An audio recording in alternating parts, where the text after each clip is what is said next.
Shri circle Maramma ಸೇವಾ ಸಮಿತಿ sir M V ವೃತ್ತ ಚಿಕ್ಕಬಳ್ಳಾಪುರ ರವರಿಂದ ಶ್ರೀ ಸರ್ಕಲ್ ಮಾರಮ್ಮ, ಜಾಲಾರಿ ಗಂಗಮ್ಮ, ಸಫಲಮ್ಮ, ಮುತ್ಯಾಲಮ್ಮ, ಪಟಾಲಮ್ಮ ದೇವರುಗಳ 68ನೇ ವರ್ಷದ ಜಾತ್ರಾ ಮಹೋತ್ಸವ ಪ್ರಯುಕ್ತ ಭಾನುವಾರ ಸರ್ಕಲ್ ಮಾರಮ್ಮ ದೇವಿಯನ್ನು ಮೆರವಣಿಗೆ ಮೂಲಕ ಚಿಕ್ಕಬಳ್ಳಾಪುರಕ್ಕೆ ತರಲಾಯಿತು.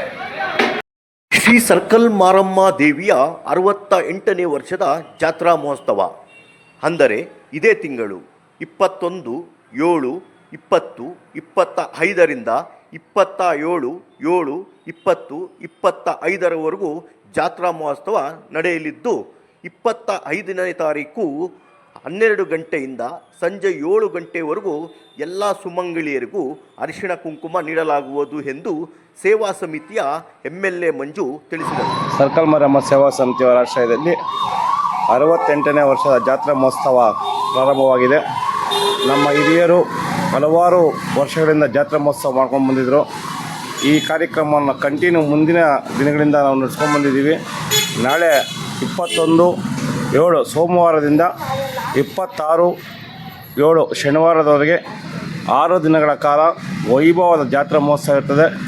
ನಾಳೆ 6 ದೇವರುಗಳಿಗೆ ಸಪ್ತದೀಪಗಳಿರುತ್ತದೆ.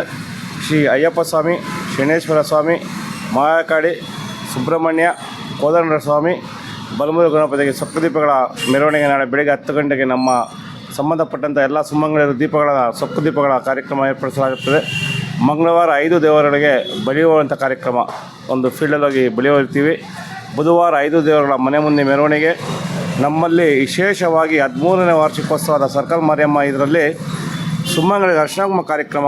ಜಾತ್ರಾ ಮಹೋತ್ಸವ ಅಂದರೆ ನಾವು ಅಭ್ರೂಣವಾಗಿ ವಿಶೇಷವಾಗಿ ಆಚರಣೆ ಮಾಡ್ತೀವಿ. ಡಿಫ್ರೆಂಟಾಗಿ ಸುಮಾರು ಒಂದು 3 ರಿಂದ 4 ಸಾವಿರ ಸುಮಂಗಲಿ ಮಹಿಳೆಯರಿಗೆ ಅರ್ಶನ ಕಾರ್ಯಕ್ರಮ ಕೊಡ್ತೀವಿ. ಕೊನೆಯ ದಿನವಾದಂಥ 26/7 ಶನಿವಾರ ಸಂಜೆ 5 ಗಂಟೆಗೆ ಸರ್ಕಲ್ ಮಾರಿಯಮ್ಮ ಚಿಕ್ಕಬಳ್ಳಾಪುರದ ಊರಿನ ಪ್ರಮುಖ ರಾಜ್ಯ ಬೀದಿಗಳಲ್ಲಿ ವೈಭವದ ಮೆರವಣಿಗೆ ಏರ್ಪಡಿಸಲಾಗಿರ್ತದೆ. ಭಕ್ತಾದಿಗಳು ಎಲ್ಲ ಸುಮಂಗಲಿ 2 ದಿನಗಳ ಕಾರ್ಯಕ್ರಮಕ್ಕೆ ಬಂದು ಈ ಒಂದು ಕಾರ್ಯಕ್ರಮವನ್ನು ಯಶಸ್ವಿಗೊಳಿಸಬೇಕು. ಈ ಒಂದು ಜಾತ್ರಾ ಮಹೋತ್ಸವ ನಡೀಬೇಕಾದರೆ ಈ ಒಂದು ತಾಯಿ ಬರೋಕ್ಕೆ ನಮ್ಮ ಮಾಜಿ ನಗರಸಭಾ ಅಧ್ಯಕ್ಷರಾದಂಥ ಅಪ್ಪಾಲು ಮಂಜೂರವರು, ಎಂ ಮುನ್ಕೃಷ್ಣಪ್ಪ, ಎಲೆ ವ್ಯಾಪಾರಿಗಳು, ಸ್ವಾಮಿ, ಮಾಜಿ ನಗರಸಭಾ ಸದಸ್ಯರು, ಹಲವಾರು ನಮ್ಮ ತಾತಾಯವರ ಕುಟುಂಬದಿಂದ ನಡ್ಕೊಂಡು ಬರ್ತಾಯಿತ್ತು. ಆ ಕಾರ್ಯಕ್ರಮ ನಡೆಸ್ತಾ ಇದ್ದೀವಿ. ನಮ್ಮ ಜೊತೆಯಲ್ಲಿ ಒಂದು 7-8 ಜನ ಹಗಲು ರಾತ್ರಿ ದುಡಿಯೋದ್ರಿಂದ ಪ್ರತಿ ವರ್ಷವೂ ನಾವು ಡಿಫ್ರೆಂಟಾಗಿ ಜಾತ್ರಾ ಮಹೋತ್ಸವ ಏರ್ಪಡಿಸ್ತೀವಿ. ಈ ಕಾರ್ಯಕ್ರಮಕ್ಕೆ ಎಲ್ಲ ಭಕ್ತಾದಿಗಳು ಹೆಚ್ಚಿನ ಸಂಖ್ಯೆಯಲ್ಲಿ ಆಗಮಿಸಿ ಎಲ್ಲ ಕಾರ್ಯಕ್ರಮಗಳನ್ನು ಯಶಸ್ವಿಗೊಳಿಸಬೇಕಾಗಿ ಭಕ್ತಾದಿಗಳಲ್ಲಿ ಸವಿನಯ ಪ್ರಾರ್ಥನೆ.